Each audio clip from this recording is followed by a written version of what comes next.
What we really probably need is a Bournemouth collapse. Hello everybody, welcome along. My name is Benjamin Bloom. This is the Benjamin Bloom Football Channel. Please leave your bias at the door. And it is that time of the season to make our predictions as to who is going to be finishing in the Championship top two and getting promoted automatically to the Premier League. Here is the state of play. Fulham way out in front, 9 points clear. Bournemouth are the key to this whole story. They're in second, but they have played many games fewer than many of their rivals. Huddersfield are in great form and have pushed into third. Blackburn have slipped, but had a bounce-back win. They're in fourth. QPR also slipped, had a bounce-back win, but then lost to Blackburn. Luton are going great guns, and they've just found their way into the top six for the first time this season. Sheffield United, Middlesbrough, Nottingham Forest are all recovering from sort of bad starts, manager changes to varying degrees, but are all in decent form and have been for a while. Coventry are hanging in there, bouncing back a little bit after a very good start to the season from them, especially at home. Before we go into this season specifically, we're just going to have a look at some history. Yes, I understand that history does not exactly precisely predict what's about to happen, but hey, we can only look back at factual information because the future hasn't happened yet, so that's exactly what we're going to do. What, pray tell, do you think the 10-year average for a team who ends up first after 35 games is? So we're at round 36 coming up this weekend. I've had a look back over the last 10 years to see where all the teams that finished first were at this point.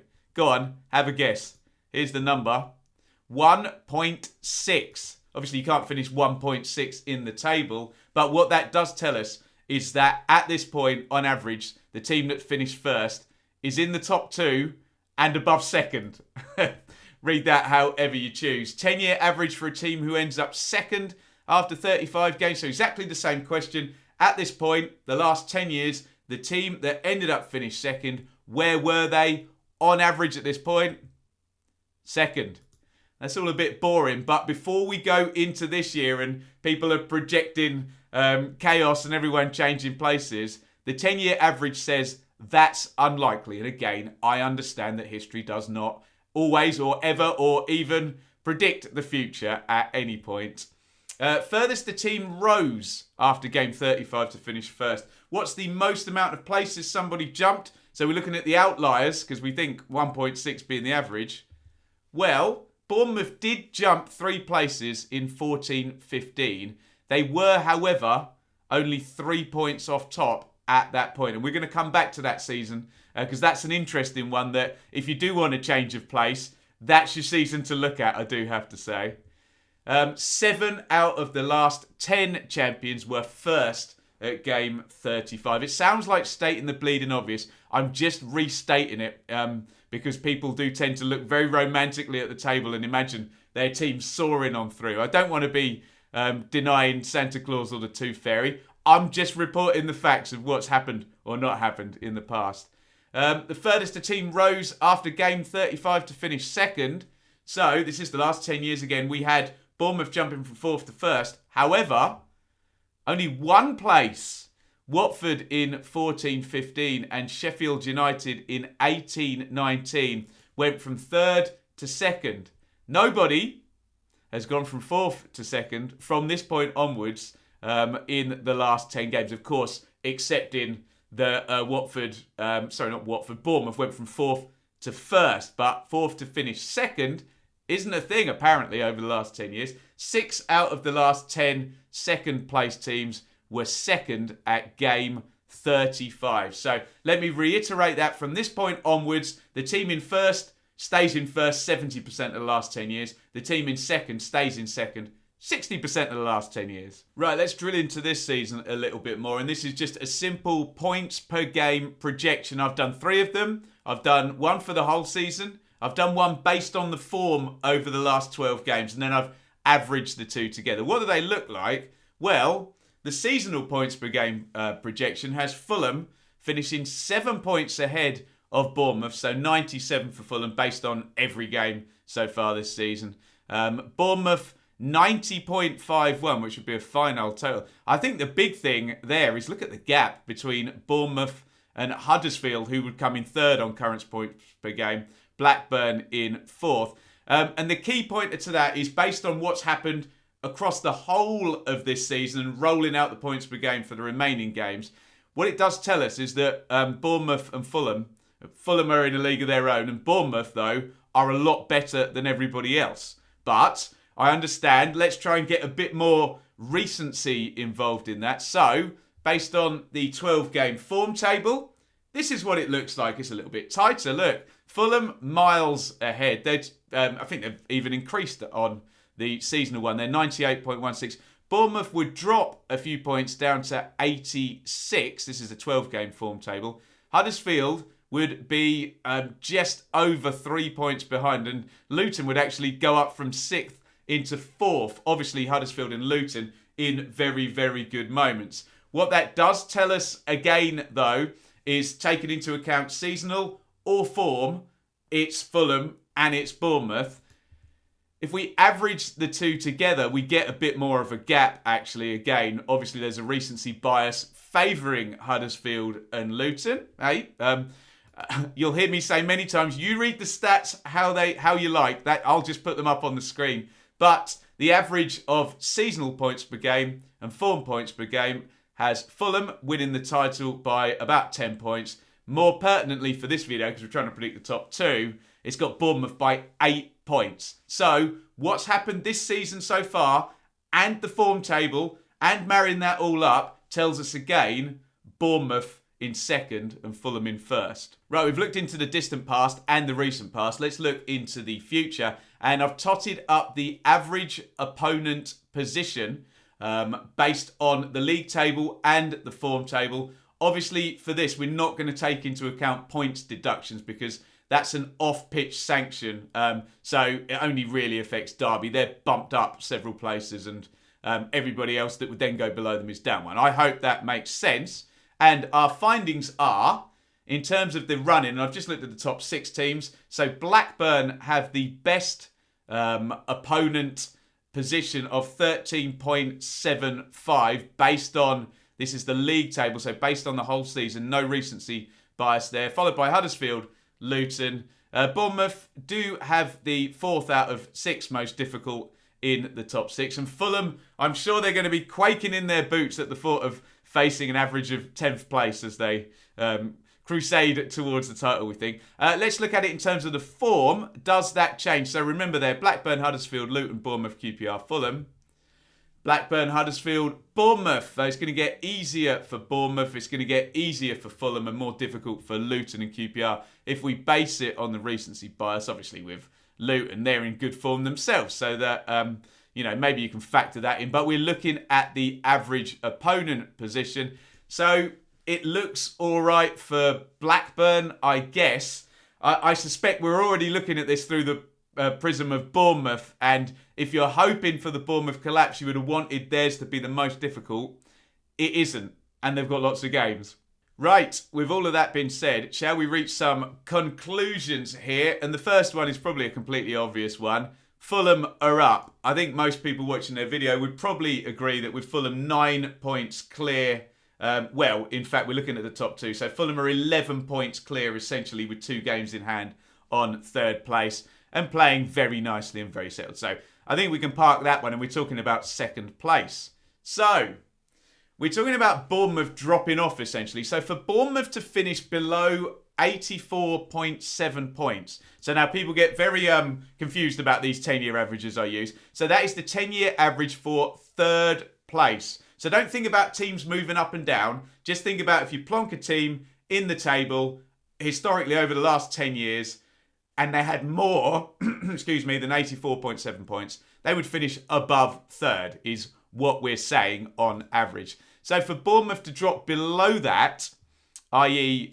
Finishing below the average for 3rd, that would mean they would have to hit 1.53 points per game for the final 15 games, a 22% drop-off on their season. So for Bournemouth to finish below the average, we're not talking about a collapse, just below the average for the last 10 years, we need a 22% drop off. 1.53, according to my chart I'm looking at on the wall, is about 8th place form. So if Bournemouth are the 8th best team between now and the rest of the season in terms of form, they're probably going to hit a total that on average has got teams in the top 2 in the last 10 years. Yes, I am aware it could be higher, it could be lower. What will it take for everyone else to reach 85 points? Again, we'll use that. It looks a fairly good barometer. Obviously, you can see from what I'm saying in the state of the table that we need a 22% drop off for Bournemouth. If it's going to be that number, there could be a bigger drop off. They might not drop off at all, in which case it was 90-something points and no one's going to catch them, frankly. So, for Fulham to get to 85, well, that's easy. Look, 1.15 points per game. For Bournemouth, 1.6 points per game. Obviously, the number I gave you a second ago was for them to be below. So, for them to be bang on at 85 points, which is the 10-year average, 1.6. Now, here are the numbers that suggest Bournemouth might not be caught. Look, reading down, Huddersfield would need 2.36. Blackburn, 2.33. QPR, 2.41. Luton, a little bit less with a game in hand there, 2.38. Sheffield United, 2.46. Borough, 2.53. And if you're not familiar with sort of points per game numbers, generally 2 will win you the championship, 2 points per game. And we're looking at some of the teams down the bottom being 30 to 50% better than championship form for the remainder of the season, with Bournemouth potentially dropping off by 22% for a positional change there. We're talking about, in terms of the team, let's forget Bournemouth for a second. In terms of everybody else, we're talking about 6 wins in 7 games, 8 wins in 10 games, that sort of thing. Massive, massive points winning runs. I'm not saying it's impossible. I'm just stating what it would take. So the question really is, given that Bournemouth would need to just drop off by 22%, that's imaginable. That could happen. What we really probably need is a Bournemouth collapse, probably coupled with somebody winning 7 out of their next 10 games or something along those lines. 22 to 25 points in the next 10, possibly. Will Bournemouth collapse really seems to be the question. I think you would be looking at the manager, injuries, and chaos. And this is where you can come in the comments down there. Scott Parker, are you convinced by him? I don't know. You tell me again in the comments. He took Fulham up. Was it convincing? Playoff final, extra time. Joe Bryan with those 2 goals with Fulham. Has he convinced you this season? Brilliant run at the start of the season. Drop off. Transfer window. Pick up. They've won 4 games on the trot. I think this would have been a far more interesting video 4 games ago, put it that way. Injuries? Maybe. Okay, they lost Kiefer Moore the second they signed him. Which player, if you were taking someone out of the Bournemouth team, would disproportionately affect them? I don't know. Billing? Solanke? Is there that guy? Have they mitigated that sort of thing with the 7 players that came in January? And then chaos. We always say owners relegate clubs, size relegates clubs, chaos relegates clubs. Chaos can form or cause a collapse. I suspect there's, and this is a ridiculous, fanciful thing to say, but Bournemouth's owner is Russian. I don't know. Could that cause chaos? I'm probably in cloud cookie land with that one. We don't know what's going to happen in the political landscape at the moment. Will it make any difference? Probably not. The only other thing is fixture congestion. Could that cause chaos and then cause injuries and then cause a bad run and a snowball effect there? Bournemouth have to play a game every 3.5 days for the last 10 games of the season. Will that put them off? I don't know. You tell me. Here are a couple of pointers. So Leeds in 2018-19 scored 1 point from their last 4 games. So we saw Leeds collapse under Bielsa in 2018-19. There's a big but though there. But Sheffield United finished on 89 points. So yes, Leeds had a very late collapse. 3 defeats in the last 4. Remember that Easter at Wigan and Brentford where Sheffield United went by. The big mitigating factor is Sheffield United were really good. They scored 89 points. I'm sorry, it was nigh on impossible for most of our teams to get 85. So I'm not seeing 89 in terms of that type thing. Here's the one though, Derby, 2014-15. It was Steve McLaren, wasn't it? Only won 2 of their last 13 games. So Derby were second and dropped to 8th after picking up only 12 points from the last 13 games. They dropped below a point per game. So there is form for it. Would Bournemouth collapse in the same way Derby did in 2014-15? I'm going to give you my prediction and my opinion now. No, I don't think so. I think there's enough, particularly after deadline day, and I don't think there's a team there that's going to get high 80 points to be able to capitalise, even if Bournemouth do have a slip. So what I'm saying is I think Fulham are going to win the title and Bournemouth are going to finish second. Yeah, whoop-de-doo, sticking your neck out there, Ben, I know. Nobody to move. But obviously I've done the due diligence, I've looked at everything, I've looked at the fixtures, and we're relying on a Bournemouth collapse. They could drop off, but I don't think they'll collapse, which is a key difference there. And can any of those teams there, Huddersfield, Blackburn, QPR, Luton, Sheffield United, all the way down to Middlesbrough, Forest, even Coventry, can any of those teams basically win 9 out of 10 games and get themselves up to around 85 points to give themselves a chance? Probably not. Will both of those things happen? The collapse and someone else going like a train? Very, very unlikely. There we go. That is my look at the top 2. So I've predicted, look, Fulham are going to win it. And I don't think Bournemouth will collapse combined with somebody else going through like the promotion express in the last 13 games. Of course, I will sit here and give a standing ovation to any team that does go through and overtake Bournemouth. And I will sit here and say I was wrong if Bournemouth do collapse at the end of the season. It's all a bit of fun. And as usual, don't take anything I've said personally. The data is the data. You choose to interpret the data however you see fit. I'm just presenting it and I don't have a dog in the fight. I support Ipswich. They're in League One. They're nothing to do with it here. So that is my view on the top 2. Give me yours in the comments. I know you all love the team you support, but try and look at the whole thing. I know you all want your team to win 10 out of their last 12 games and fire themselves to promotion. I know you want that. Is it going to happen though? If you think it's going to happen, let me know. If you think Bournemouth are going to collapse, let me know. I personally don't think so, but as I said, I will come back on here and admit I was wrong if I was indeed wrong. That is our look at the top 2 race between now and the end of the season. Get involved in the comments, hit like, ring the bell, subscribe, and I will see you for a look at the playoffs and relegation in the next couple of days. Over and out.